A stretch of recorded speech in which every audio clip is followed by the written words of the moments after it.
celles et ceux qui nous rejoignent pour la Tech Academy. Donc, voici une conférence qui est faite pour les pros qui s'intéressent naturellement à la mobilité électrique. Alors ici, on est dans le hall 7, il y a la Tech Academy, c'est l'espace où on se trouve, mais il y a aussi un village des énergies.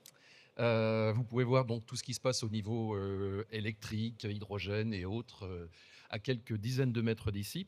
Et dans le cadre de ce programme, eh bien, l'Aver France a souhaité qu'il y ait un programme avec ses partenaires, donc Mobiliance et puis Mobipolis. Je crois qu'on est en train d'annoncer notre conférence. Voilà. Bon, bref. Donc, tout ça pour dire qu'on est là pour parler d'un programme qui s'appelle Advenir pour des financements donc, en matière de bornes de recharge électrique. Et on va vous expliquer, en fait, de façon très concrète, comment on monte un dossier. Et je le disais tout à l'heure, pour faire un peu teasing sur cette conférence, il faut faire vite, car les fonds vont arriver à échéance à la fin de l'année, donc c'est quand même très bientôt. Donc, les intervenants, donc Marion Lecause pour Mobiliance. Nous avons donc Stéphane Brizard, je ne me trompe pas de prénom, pour Mobipolis. Et puis Pierre Deboucot, responsable des opérations à l'Aver France, qui porte le polo de Electric Box. On en dit peut-être un mot, Electric Box, parce que c'est quelque chose qu'on voit dans les salons régulièrement. Oui, exactement. Donc Pierre Deboucot, je suis responsable des opérations pour le programme Advenir au sein de l'Adver France. Et oui, on a aujourd'hui notre stand un peu fun, on va dire, Electric Box, qui est situé juste derrière à l'entrée du pavillon ici, qui est un stand à vocation purement pédagogique. L'idée, c'est d'apporter aux professionnels et même au grand public tout un tas d'informations sur le véhicule électrique, la recharge, etc. On a plusieurs corners plutôt pédagogiques. On a un quiz, on fait gagner des lots, etc. Le but, c'est de s'amuser et d'apprendre tout un tas de choses sur le véhicule électrique. Très bien. Alors, je vais vous laisser la scène. Moi, je suis pas loin. Je vais me mettre au premier rang pour bien voir les slides. Vous les pilotez donc comme vous le souhaitez. On va commencer par vous, hein, Pierre, pour parler un petit peu de quelques notions par rapport au parc de véhicules et de bornes de recharge. Si vous préférez vous mettre comme ça, debout, au Je pupitre. le ferai peut-être pour regarder les chiffres que je ne Voilà. connais pas toujours par cœur. Ils évoluent tout le temps. Je vous laisse nous éclairer sur l'état de la mobilité électrique en France. Très bien. Alors, effectivement, pour introduire cette table ronde, on va un petit peu revenir sur les grands chiffres de la mobilité électrique en France. Donc, effectivement, je me lève parce que là, j'ai besoin de mon anti-sèche. À fin septembre, on a plus de 2,3 millions de véhicules électrifiés qui sont immatriculés. Donc, électrifiés, on entend les full électriques et les hybrides rechargeables uniquement. Et donc, dans ce lot, on a 1 500 000 véhicules full électriques sur le parc. Donc, on voit une croissance quasi exponentielle depuis maintenant 2021. Et sur le mois de septembre, pour parler un petit peu de ce qui se fait depuis très peu de temps, 45 000 nouvelles immatriculations en EV. Ce qui représente 26,5% de part de marché sur le mois, dont 21% pour le 100% électrique. Donc on a des véhicules, mais forcément, pour que ça fonctionne bien, il faut également un maillage en borne de recharge. Donc en termes de points de recharge, on se rend compte qu'on est à peu près sur les mêmes chiffres, 2,5 millions de points de recharge partout sur le territoire, répartis entre des points de charge dans les sociétés, des points de charge chez les particuliers, donc soit en maison individuelle, soit en copropriété, et des points de charge ouverts en public en voirie. Donc le gros du parc de recharge, c'est directement chez les particuliers, chez soi, c'est ce qui coûte le moins cher en termes de recharge, de toute façon, recharger chez soi. Et puis, on peut également, pour les salariés notamment, se recharger dans certaines sociétés qui mettent en place des bornes de recharge et des facilités pour se recharger. Certaines sociétés ouvrent même leurs bornes au public. On y reviendra notamment dans ce cas précis pour les professionnels de l'auto. Et puis, on a des bornes ouvertes en voirie dans les différentes collectivités, sur les aires d'autoroute, etc. Donc, on a un maillage qui est quand même assez fort et très proche maintenant du parc en termes de chiffres.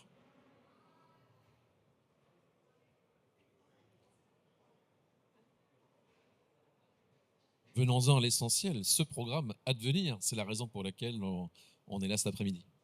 Oui, Le programme Advenir. Donc, le programme Advenir, il a été créé en 2016. Il est porté par l'AVER France, qui est l'Association nationale pour le développement de la mobilité électrique. Et il a pour vocation d'aider financièrement à l'installation de bornes de recharge pour tout un tas de cibles, notamment les professionnels de l'auto. Et c'est également un programme de formation sur les sujets de la mobilité électrique. Pour organiser le programme à venir, enfin pour voilà, aider chacune de nos cibles, on a un budget de 520 millions d'euros qui est essentiellement porté par les certificats d'économie d'énergie. Et donc, avec ça, on souhaite financer 250 000 points de recharge. On a un catalogue de 3 000 installateurs référencés partout en France qui peuvent installer des bornes et qui peuvent faire les dossiers à devenir pour leurs clients. On a une douzaine de types de primes en fonction de nos différentes cibles. Donc, il y a du professionnel de l'auto, il y a les particuliers en copro, il y a les poids lourds, il y a tout un tas de personnes qui sont ciblées. Et puis, je le disais, on a aussi un programme de formation et de sensibilisation. Donc, on parlait de l'Electric Box en introduction, qui fait partie de nos sujets de sensibilisation pour les pros et le grand public. Et puis, on a aussi des formations où on rentre plus dans le détail pour le grand public et les étudiants, pour les décideurs locaux dans le cadre d'installation de bornes, notamment en collectivité, les professionnels de l'immobilier qui sont aussi au cœur du réacteur pour le maillage et l'installation de bornes en copro. Et puis, 3 modules de formation pour les professionnels de l'auto, sur lesquels je dévoile peu de choses pour l'instant, puisque Stéphane le fera tout à l'heure dans le cadre de la conférence.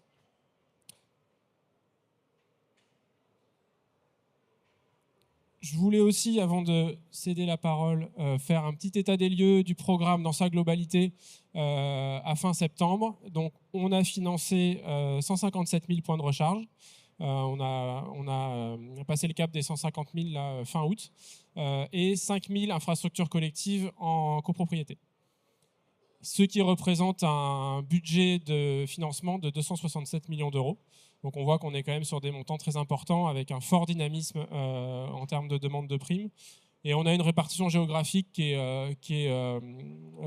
comme ce que vous pouvez voir à l'écran, donc essentiellement tirée par l'Île-de-France, mais ça s'explique notamment par les primes en copropriété, parce qu'on a une grande majorité des copropriétés qui se situent en Île-de-France.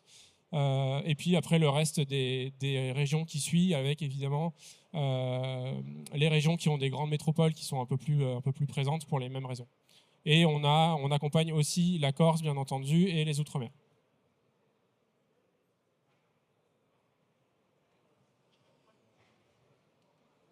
Bien, c'est donc là que Marion Lecause entre en scène pour effectivement évoquer donc le rôle des Mobiliance qui co-gère effectivement ces fonds par rapport aux pros de l'auto. Oui, tout à fait. Donc Marion Lecauche, moi je suis chargée de projet IRVE chez Mobiliance. Donc Mobiliance, pour rappeler, c'est l'organisation professionnelle des services de l'automobile. Et effectivement, ce programme est piloté par l'AVER que nous copilotons. Ce sont des primes en fait et des formations que les professionnels peuvent bénéficier au travers de ce programme.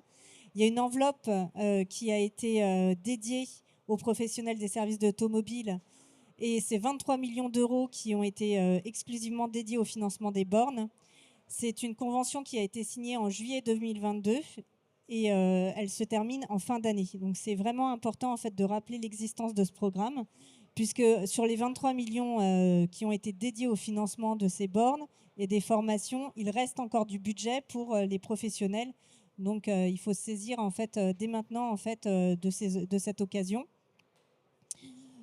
Pour rappel, en fait, ce programme, donc, ce sont des primes qui peuvent aller de 750 € par point de charge jusqu'à 7 500 € en fonction en fait, de l'usage. On y reviendra un peu plus tard. 750 €, c'est pour une borne à usage privé et de 1 700 € jusqu'à 7 500 € pour des bornes ouvertes au public. Et comme l'a dit Pierre, effectivement, sur le programme de formation, on y reviendra un peu plus tard, puisque c'est Stéphane qui en reparlera sur les 3 modules. Donc, on a un webinaire avec des sessions qui sont ouvertes tous les mois. Il y a 2 sessions par mois et 2 autres formations dans les différents centres de Mobipolis.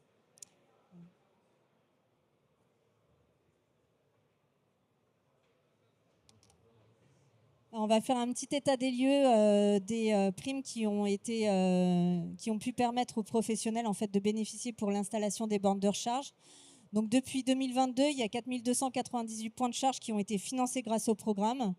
Ça correspond à un peu plus de 2000 points de charge qui sont ouverts au public et 1846 pour flotte et salariés. Et aussi, il y a eu 216 points de charge qui ont été installés aux loueurs de courte durée, puisque effectivement, c'est aussi des primes qui ont intégré le programme cette année. Et les loueurs de courte durée peuvent aussi bénéficier des primes du programme à devenir. Alors effectivement, ce qui n'apparaît pas sur la slide, il y a les primes à destination des stations-service qui ont intégré le programme cette année. Alors, on n'a pas encore de primes engagées, mais les stations de service peuvent bénéficier des primes. Voilà. Alors peut-être un mot sur l'importance pour les professionnels de l'auto de s'équiper, d'avoir une borne et qui puisse être utilisée par des utilisateurs de voitures électriques. C'est un facteur de réassurance quelque part et aussi pourquoi pas de fidélisation pour eux. Oui, alors effectivement, s'équiper en borne de recharge, ça présente plusieurs avantages. Un des premiers avantages, c'est de proposer un nouveau service à leurs clients, puisque effectivement, un garage qui est équipé de bornes, pour un client, quand il va faire une réparation ou qu'il va faire une révision, le temps de la réparation, la batterie peut se décharger un petit peu. Ça va permettre au client, quand il va récupérer sa voiture, de pouvoir récupérer une voiture rechargée. C'est un gage de satisfaction client, c'est un gage de qualité, de confort, et ça fait vraiment la différence par rapport à la concurrence. C'est aussi un gage de modernité, d'image, puisque un garage qui est équipé en borne de recharge, ça véhicule aussi un engagement environnemental. Ça fait la différence aussi parce que un garage qui va être équipé d'une borne de recharge ouverte au public, il va être visible sur les applications telles que Google, telles que ChargeMap, et il va pouvoir en fait attirer de nouveaux clients. Et ça, c'est aussi important parce qu'il y a des clients qui vont, quand ils ont besoin de recharger, ils vont attirer en fait des personnes. Quand on cherche en fait à se recharger, on essaye de pas trop se dédier de son itinéraire. Et ça permet en fait à des garages de proposer ce service à des clients qui ne seraient peut-être pas forcément venus chez eux. Voilà. On a eu notamment en fait, des dossiers, des laveries par exemple, je sais qu'il y en a qui sont sur le salon, qui ont ouvert des bornes de recharge au public et qui du coup maintenant en fait, récupèrent des clients et pendant le temps de la recharge peuvent aussi par exemple proposer des services pour aspirer leur voiture ou d'autres services. Et les stations de lavage, effectivement. Les stations de lavage, oui, pardon. Laverie ? Ah oui, pardon. Très bien. On voit un petit peu comment on fait les dossiers. Eh bien. Alors les dossiers, pour les dossiers, donc il va y avoir le client, donc les professionnels des services de l'automobile qui vont faire appel à un porteur d'offres. En amont, nous, ce qu'on conseille, c'est que le client fasse plusieurs devis pour faire jouer aussi la concurrence et que ce soit le porteur d'offres qui fasse le dossier sur la plateforme monadvenir.mobi. Donc il y a le lien du site qui est sur les slides. Hop. Et alors, comment se passe en fait un dossier ? Donc, il y a plusieurs étapes à respecter. Donc, une fois que le dossier, le devis est accepté par un client, donc le porteur de l'offre va se connecter sur l'application monadvenir.mobi. Il doit compléter un formulaire qui est assez simple. Ça prend combien de temps un formulaire ? C'est Le formulaire de départ, juste pour demander, prendre date, c'est quoi ? 2 minutes, 3 minutes ? 2-3 minutes, voilà. Si le projet a bien été monté dès le départ et que le professionnel sait ce qu'il veut, qui s'est entouré d'un porteur d'offres / installateur, parce qu'on parle de porteur d'offres, mais finalement c'est un installateur. Si tout est clair, 5 minutes. Voilà. Donc c'est assez rapide. Ensuite, une fois que les documents sont transmis, la plateforme en fait envoie une proposition d'offre que le client doit signer.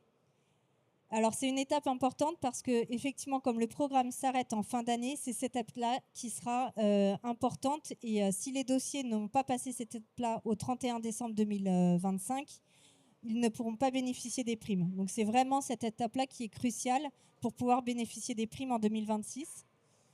Et ensuite, à partir du moment où l'offre est signée, vous avez 6 mois pour réaliser les travaux, envoyer les justificatifs. Et une fois que les justificatifs sont envoyés, la prime est versée sous 45 jours. Un tout petit complément, tu le disais Marion, cette date de signature de l'offre de prime, c'est vraiment l'étape clé, notamment quand on est dans des fins d'enveloppe comme ça, où la prime s'arrête en fin d'année. C'est vraiment cette date-là qui fait foi. Et en fait, il faut que vous ayez signé votre offre de prime avant la fin de l'année. Et derrière, le process continue. Et même sur 2026, on peut continuer d'instruire ce dossier-là. Mais il est important de prendre date, de réserver les fonds, de réserver la prime avant la fin de l'année. Voilà, donc le process, il est assez simple maintenant. Ce qu'on conseille, c'est que ce soit le porteur d'offre qui complète le formulaire sur la plateforme, parce qu'il y a quand même des données techniques qui sont demandées, et ça permet aux professionnels de décharger aussi de la partie administrative. Voilà. Qu'est-ce qu'on peut dire sur les critères d'éligibilité, s'il y en a? Alors, les critères d'éligibilité, en fait, ce sont les professionnels qui sont éligibles par leur code APE. Donc ça, le code APE, on peut le retrouver sur notre site born.mobiliance.fr. Donc c'est les codes APE des professionnels des services de l'automobile. Et ensuite, en fonction en fait de l'usage de la borne, soit c'est une borne à usage privé ou une borne ouverte au public, vous allez avoir des primes qui vont varier. Et après, c'est assez simple en fait sur les critères. En fait, c'est réservé uniquement aux professionnels des services de l'automobile. Ouais. J'ai arrivé que des professionnels se regroupent, qu'il y ait une coalition en fait de pros.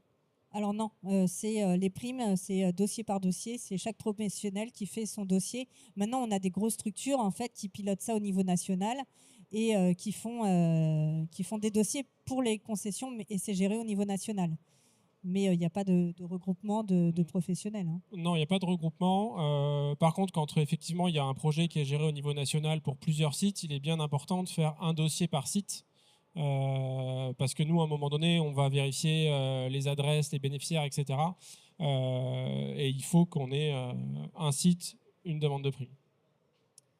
Et un détail qui est quand même important à rappeler, c'est qu'il ne faut surtout pas commencer les travaux avant de faire les dossiers, puisque sinon, ça, c'est un critère où vous ne pourrez pas bénéficier de la prime. C'est très important. Il faut que d'abord l'offre de prime, donc l'étape 4, soit signée et vous pouvez démarrer les travaux. Peut-être par rapport au type de prime, parce qu'on voit qu'aujourd'hui, il y a une tendance sur l'accélération de la charge rapide avec des bornes qui font 150 kW ou même plus. Est-ce que les professionnels sont limités par rapport aux capacités des bornes ou bien ils peuvent prendre ce qu'ils veulent? Alors, ils ne sont pas du tout limités. Ils peuvent acquérir une borne de 350 kW sans problème. Par contre, le montant de la prime va être limité.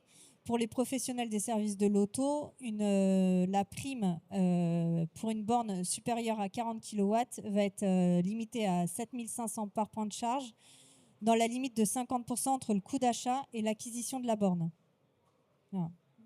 Après, pour les bornes dans les stations-service, c'est un peu plus élevé, mais là, c'est soumis à des critères et ça va jusqu'à 15 000 €. Mais effectivement, les bornes sont beaucoup plus puissantes. Voilà. Il y a deux petites choses sur lesquelles je voudrais revenir. Tu l'as dit, Marion, 7 500 € par point de charge. Le par point de charge est assez important, surtout quand on maîtrise assez peu le vocabulaire de l'électrique. Ce n'est pas 7 500 € par borne, c'est vraiment 7 500 € par point de charge. C'est-à-dire que si on a une borne qui a 3 points de charge, donc 3 pistolets, on peut toucher 3 fois 7 500 €. Enfin, jusqu'à 3 fois 7 500 €. Donc ça, c'est quand même important de l'avoir en tête parce que les primes peuvent être du coup quand même assez importantes.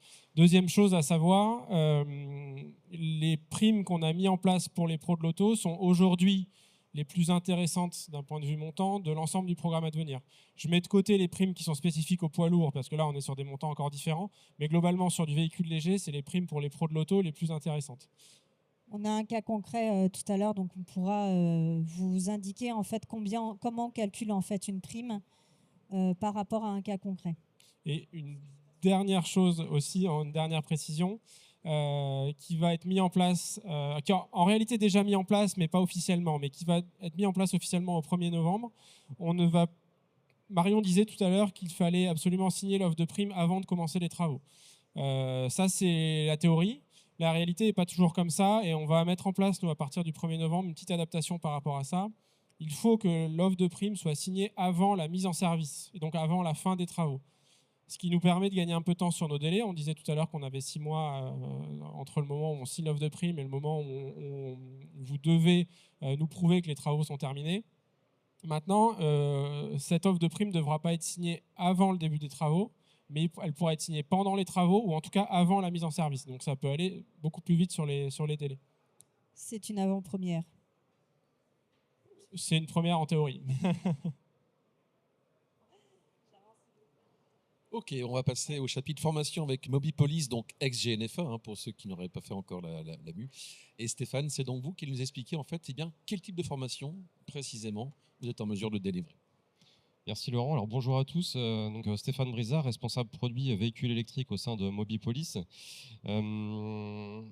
Effectivement, Mobipolis, ex-GNFA, le secteur de l'automobile évolue. Nous devions également évoluer au même rythme que l'automobile. Donc nous sommes transformés, nous sommes devenus Mobipolis en mai dernier. Tout ça pour vous accompagner au mieux et vous aider par la suite à également vous transformer. Donc effectivement, comme l'ont évoqué mes collègues, nous avons développé, créé 3 formations, 3 modules pour des publics différents. Un premier module pour les chefs d'entreprise, les gestionnaires de sites. Un second module pour un public en relation client, ça peut être des commerciaux automobiles, ça peut être des loueurs également. Et puis enfin un troisième module en lien avec un public plus technique, donc des réparateurs, des techniciens automobiles. Ce que vous voyez ici à l'écran, c'est notre premier module pour les chefs d'entreprise, pour les gestionnaires de sites. Ce module, on l'a voulu court pour toucher un maximum de monde. Donc on l'a développé en format webinaire d'une durée de 2 heures. L'idée avec ce module, c'est vraiment de vous accompagner dans le type de projet à monter. Mes collègues ont parlé de bornes de 300 watts, de bornes de 150 watts. C'est pas forcément évident quand on arrive comme ça dans cet environnement. Beaucoup sur les fondamentaux en fait de la mobilité électrique. Mais complètement. On reprend les fondamentaux, que ce soit d'un point de vue IRVE, d'un point de vue infrastructure, mais d'un point de vue également véhicule électrique, puisqu'aujourd'hui c'est plus possible de dissocier le véhicule de l'infrastructure et inversement. Donc on revoit tous ces basiques-là, ce qui va vous permettre de définir le modèle que vous voulez déployer dans votre entreprise, le type de borne, pour quelle utilisation, quel modèle économique, parce que c'est pareil, quand on prend des bornes, on va pouvoir mettre une facturation derrière, ou pas, si vous souhaitez l'offrir à votre client. Donc tous ces points sont développés dans le cadre de ce module 1. Il y a un QR code de présence sur la slide, ça envoie directement sur le lien pour se connecter et s'inscrire. Et on a évoqué jusque-là l'arrêt des primes fin 2025 pour investir dans les bornes. Pour la formation, on a de la chance, puisque ça va encore durer jusqu'à fin 2027. Tout est pris en charge dans le cadre du programme Advenir.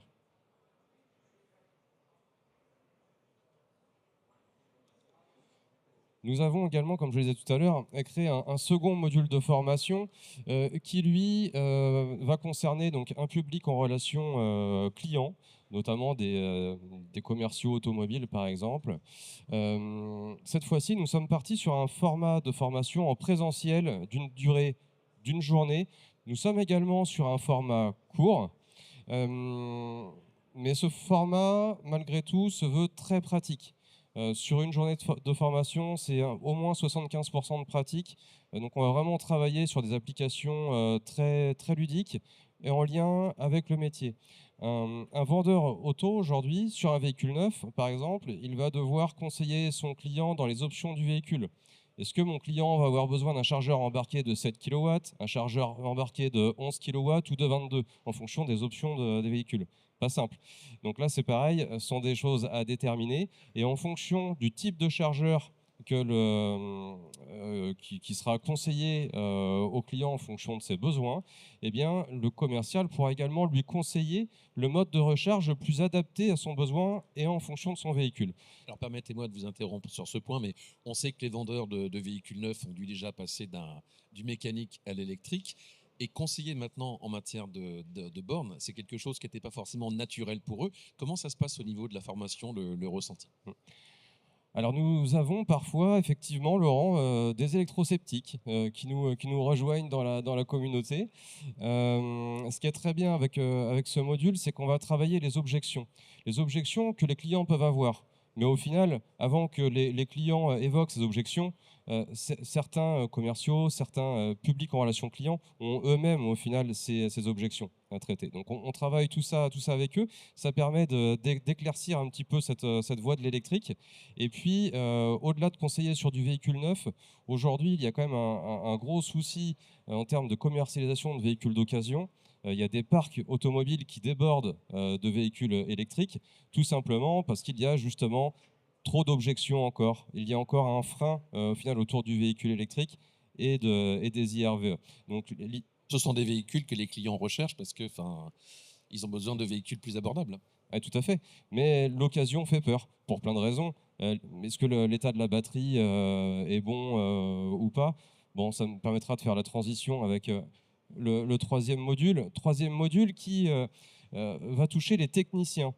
Les techniciens vont intervenir dans le cadre de l'entretien du véhicule, dans le cadre également du diagnostic des véhicules électriques et surtout de la partie énergie.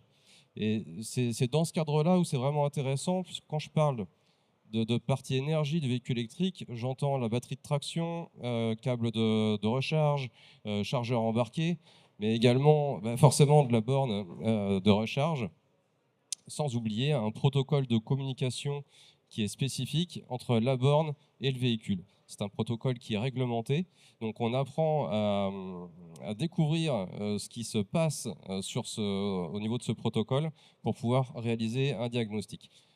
Le diagnostic, ça reste la partie complexe. Comme je le disais tout à l'heure, un client qui veut être rassuré quand il achète son véhicule, il va avoir besoin, enfin un véhicule d'occasion, il va avoir besoin d'un état de santé de la batterie. Et ça, c'est le technicien qui va le réaliser. C'est ce qu'on voit en partie dans ce module qui se veut également très pratique, avec la réalisation d'un bilan de santé batterie, ce qui permet de pouvoir justifier au client que le véhicule vendu possède bien une batterie en très bon état et capable de rouler encore des années.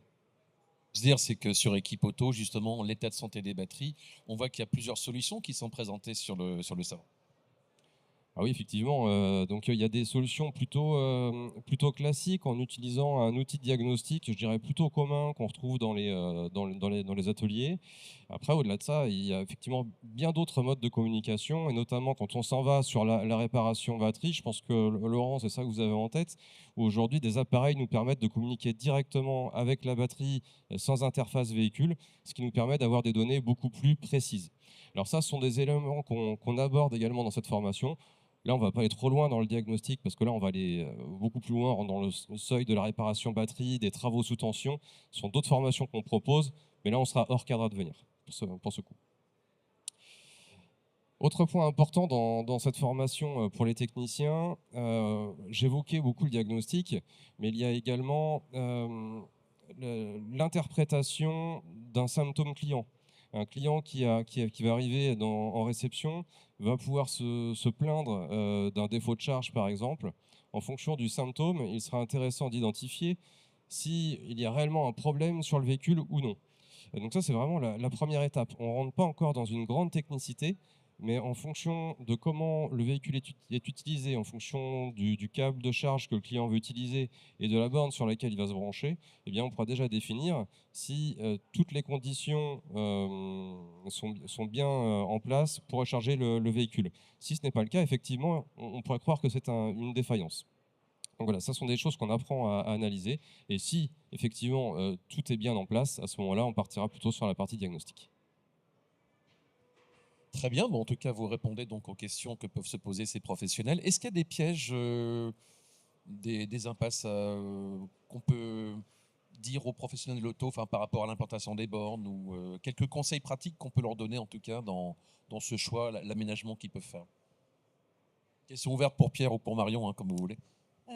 Alors, les pièges à éviter, c'est déjà de faire un état des lieux. En gros, ça sert à rien d'installer 10 bornes s'il n'y a pas le besoin, parce que ça représente quand même un investissement, donc il faut quand même faire attention.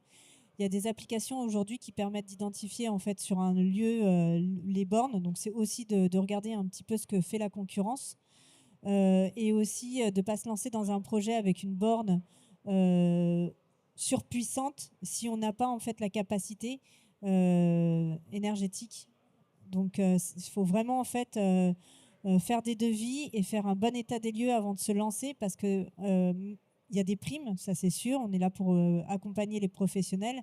Néanmoins, ça reste quand même un investissement, et il faut quand même que ce soit un investissement durable sur du long terme. Donc ça, c'est vraiment un conseil de bien en fait réfléchir à votre besoin avant de se lancer dans un projet comme ça. Je vais répondre sur la partie process à devenir cette fois, parce que c'est dommage d'avoir bien géré son projet, de s'être formé, de savoir exactement ce qu'on veut, d'être dans le bon chemin, et puis finalement de ne pas obtenir la prime parce que le dossier a été mal rempli, ou parce qu'on s'est lancé un peu bille en tête en pensant que c'était très facile. On n'a pas un process compliqué, mais malgré tout, il y a quand même des choses à avoir en tête.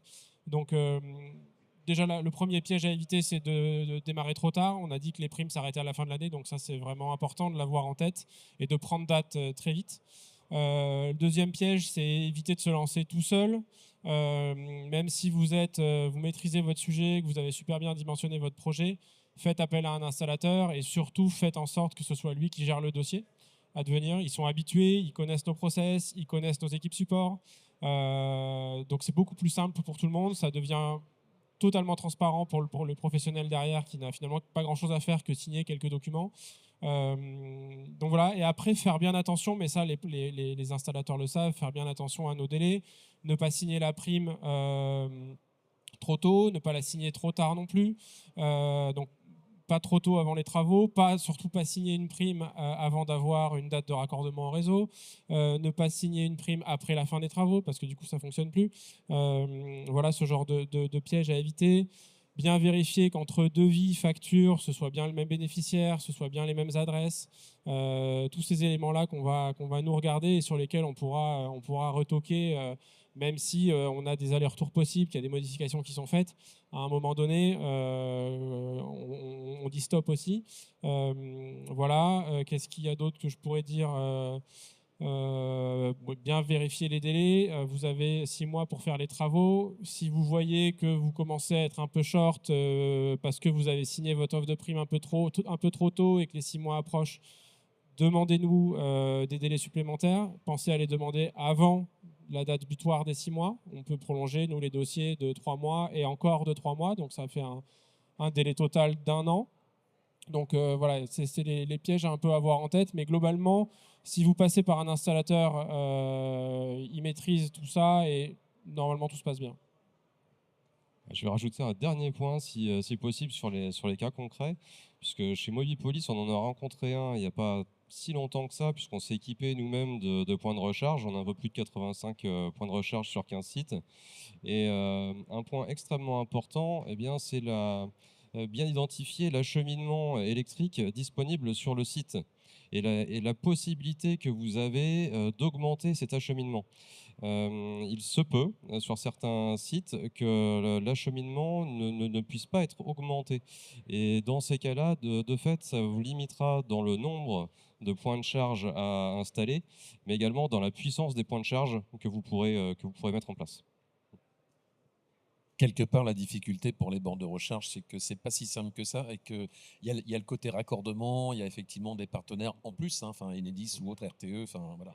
Il y a des points de vigilance, mais après tout, il y a des professionnels qui sont très performants sur le marché pour accompagner aussi dans ces démarches-là, et ce qui simplifie quand même énormément le process. Alors tout à l'heure, Marion, vous avez évoqué les stations de lavage qui avaient donc une clientèle supplémentaire. Est-ce qu'il y a d'autres exemples comme ça de success story que vous pourriez partager avec nous? Alors effectivement, on a en fait installer une borne, ça permet de gagner en visibilité, ça permet d'offrir un nouveau service aux clients.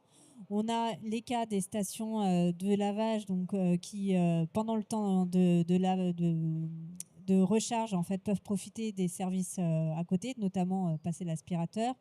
On a également en fait les écoles de conduite, qui peuvent aussi. Alors, c'est pas un success story, c'est aussi en fait quand les parents accompagnent les enfants pendant les heures de conduite, ils peuvent aussi se recharger. Et pour les écoles de conduite qui peuvent bénéficier de ces primes, c'est aussi un atout pour elles d'acculturer en fait les nouveaux conducteurs à l'électrique. Donc c'est aussi important en fait de commencer et ça fait partie aussi de la formation. Et ensuite, pour tout autre professionnel, c'est une opportunité de gagner en visibilité. Alors, on parle des clients, mais aussi, on a beaucoup en fait de garages qui s'équipent pour leurs salariés. Et il ne faut pas les oublier parce que les salariés aussi, on est dans le renouvellement des flottes à l'électrique. Et ils ont aussi besoin de se recharger sur leur lieu de travail. Et donc, du coup, tout le monde est gagnant en fait quand il y a des bornes qui sont installées, même à titre à usage privé. Alors peut-être un mot, Pierre de Boucault, sur l'évolution des bornes, parce qu'on voit qu'aujourd'hui, il y a de plus en plus de fabricants qui viennent, et des opérateurs qui viennent sur le marché français. Et puis les bornes elles peuvent absorber, donner un courant de forte intensité pour des batteries de plus en plus performantes également. Oui, oui, complètement. On couvre avec le programme l'ensemble des usages de toute façon en termes d'aide. On peut aller aider au financement de bornes très faible puissance, tout comme des bornes de très haute puissance. On parlait au début que nos primes étaient crantées par palier. Notre dernier palier est celui à 7 500 €. Il commence à 40 kW ou plus, mais on n'a pas mis de limite de fin. Donc, on peut aller chercher des bornes très haute puissance et se faire aider sur ces bornes-là. Si l'usage du professionnel va dans cette direction-là, c'est complètement possible. Bien, on termine peut-être par ce webinaire qui sera proposé prochainement. Alors, avant le webinaire, on peut effectivement revenir à la slide d'avant, si vous voulez bien, pour rappeler les chiffres clés par rapport aux primes. Non, mais là, c'était juste un exemple un peu concret parce que des fois, on s'y perd un petit peu pour savoir comment on va. Le calcul de la prime. Donc là, on a pris un exemple où sur un parking, donc il y a 8 places de parking, 4 avec 4 bornes installées, donc 2 de 100 kW et 2 de 22. Donc du coup, s'il y a les véhicules qui rechargent en même temps, ça répartit la recharge. Donc pour une borne à 100 kW, s'il y a 2 véhicules, la puissance maximale où la voiture va pouvoir se recharger, ça va être du 50 kW. Donc ça nous fait 4 points de charge à 50 kW et 4 points de charge à 11 kW. Donc du coup, pour des points de charge à 11 kW, la prime est de 1 700 € maximum, plafonnée à 50% entre le coût d'achat et l'installation de la borne. Et pour les bornes donc supérieures à 40, ici c'est 50 kW, c'est 7 500. Donc du coup, alors je ne vous fais pas le calcul, mais 4 fois 7 500 plus 4 fois 1 700, vous pouvez bénéficier jusqu'à 36 800 € de prime, plafonnée à 50% entre le coût d'achat et l'installation de la borne. Donc après, il faut que le dossier il soit vu, mais ça fait quand même des montants de primes pas négligeables, un reste à charge qui est quand même amoindri quand on a des gros projets d'installation de bornes de recharge. Du coup, on peut enchaîner sur ce webinaire. Donc, 2 dates, c'est ça, à suivre? Oui, effectivement. Le prochain webinaire, 2 dates, les deux prochains, donc le 12 novembre et le 17 novembre. Voilà, encore une fois, ce webinaire-là, il a vraiment vocation à donner toutes les clés pour monter un projet d'installation. Donc, je dirais que s'il y a une formation dans le cadre de l'installation de bornes à faire rapidement, c'est celle-ci. parce que ça va vous aider à dimensionner votre projet et derrière à enclencher tout le process avec un installateur. Et c'est ça, ces primes-là s'arrêtent fin d'année. Même si les formations vont continuer derrière, il est important de se former très tôt là, pour bénéficier des derniers mois de primes pour les professionnels de l'auto. Ok. En résumé, donc, les fonds s'arrêtent en fin d'année, mais on peut initier des projets et les fonds peuvent arriver plus tard. Hein. Donc, pour la formation, encore 2 ans de délai, c'est bien ça. Tout à fait. Et concrètement, il reste combien d'argent avant que tout s'arrête? Beaucoup trop. Il reste 13 millions, 13 millions en fait, potentiellement en fait, pour nos professionnels pour leur projet. Donc j'ai envie de dire, il n'y a pas de limite. Les professionnels qui souhaitent bénéficier de primes pour l'installation de bornes de recharge, ne vous inquiétez pas, ce ne sera pas pour des raisons financières qu'on refusera votre dossier. Donc voilà, on est là pour vous accompagner jusqu'au 31/12. Profitez-en. 13 millions donc à partager encore, c'est quand même une somme importante. Merci à vous. Je vois que certains se croient déjà en boîte de nuit. C'est pas la première fois qu'ils viennent nous perturber d'ailleurs. Un grand merci en tout cas à Marion Lecos pour Mobiliance, Pierre Deboucaud pour l'Aver France et Stéphane Brisa pour Mobipolis.